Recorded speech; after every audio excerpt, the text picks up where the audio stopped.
Now we are discussing the Maslow's need hierarchy theory. Abraham Maslow, one of the management thinker, इसने बताया कि किसी बंदे को अगर मोटिवेट करना है तो मोटिवेशन के उसके 3 स्टेप्स होते हैं। बोले जिस स्टेप पे बंदा मोटिवेट हो जाता है वो अगले स्टेप के लिए फिर नहीं जाता है, अगर वो पूरी तरह से संतुष्ट हो गया तो। इसीलिए सोसाइटी में अलग अलग तरीके के लोग हैं। अब एक रिक्शा पुलर भी है जो सेटिस्फाइड है, डेली उसको हैंड टू माउथ उसको जो मिल रहा है खाना वो उससे सेटिस्फाइड है, इसलिए वो अगले लेवल के लिए नहीं जाता। लेकिन नॉर्मली अगर बंदे को आपको मोटिवेट करना है तो उन्होंने बोला कि हर नीड को 5 कैटेगरीज में आप बांट सकते हैं।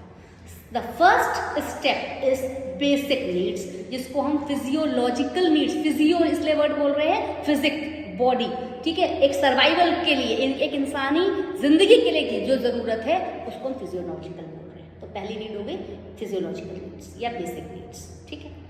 फूड, शेल्टर, क्लोथिंग इसका एग्जाम्पल है। अगली नीड, द नेक्स्ट लेवल,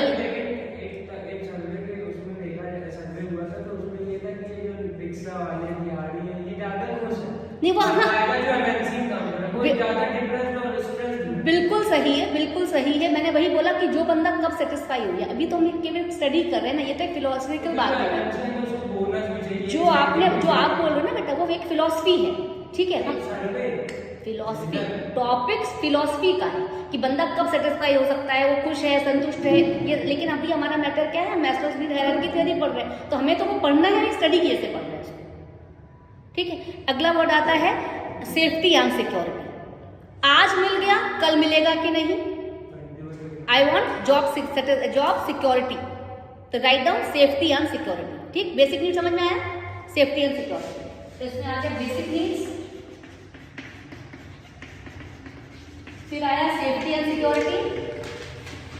अच्छा, अब सेफ्टी हो गई, सिक्योरिटी हो गई कि मुझे मेरा मंथली जो सैलरी है बिल्कुल फिक्स होती चली गई, मंथली सैलरी मेरी फिक्स होती चली गई, तो ये हो गया मेरा सिक्योर, मेरा जो नीड है वो सिक्योर हो गई है। मुझे अब इसकी टेंशन नहीं कि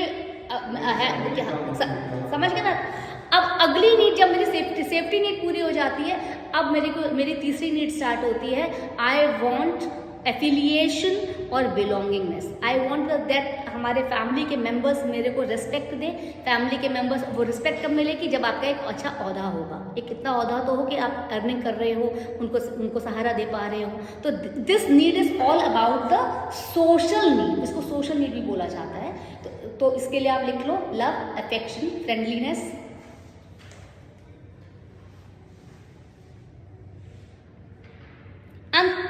next level, fourth level need is known as esteem needs. इसमें आप चाहते हैं self respect in the society. Just let's not deviate with the topic. It is esteem needs. Esteem needs is all about that self respect in the society. समाज के लोग मुझे इज्जत की निगाह से देखें, ठीक है। अब यानी कि मेरा लेवल धीरे धीरे बढ़ रहा है। सेफ्टी बेसिक था पहले, फिर सिक्योरिटी पे आए, फिर तीसरे पे हमारे फैमिली में मुझे रिकॉग्निशन दे रहे हैं, सब लव अफेक्शन सब इस तरह से मेरे रिलेशनशिप्स में अच्छा मिल रहा है मुझे, मतलब पेरेंट्स का, फ्रेंड्स का, घर के लोगों का, सबका सपोर्ट मिल रहा है। देन एस्टीम आ गया सोसाइटी, ठीक है।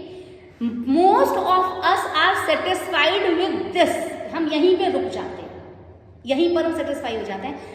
लेकिन एक चौथी और पांचवी और आखिरी नीड है, वो है सेल्फ एक्चुअलाइजेशन नीड। जब हमें सब कुछ मिल चुका, सेटिस्फाइड भी है, फिर भी we are in search of some level कि ये लेवल मेरा है, मुझे अभी इसको अचीव करना है। इसके एग्जाम्पल में आ जाते हैं, जैसे आप कहते हो अपने पीएम नरेंद्र मोदी जी, या उनकी फील्ड में बोलो, एक्टर्स की फील्ड में बोलो तो अमिताभ बच्चन जी, अभी भी काम कर रहे हैं। क्या काम कर रहे हैं, आपको पहचान मिल चुकी, नाम मिल चुका, सब, फिर भी अभी भी उनको लगता है कि अभी भी उनके लाइफ में कुछ रह गया है जिनको और अचीव करना है, यानी हाईएस्ट लेवल अभी उनको अचीव करना है। This is self actualization. यहाँ पर तुम इसलिए काम नहीं कर रहे हो कि तुमको दुनिया जाने, तुम इसलिए काम कर रहे हो क्योंकि तुम अपने आप को जानो, आपको लगे कि मेरा जन्म इस काम के लिए हुआ था, मैं सफल हो गया।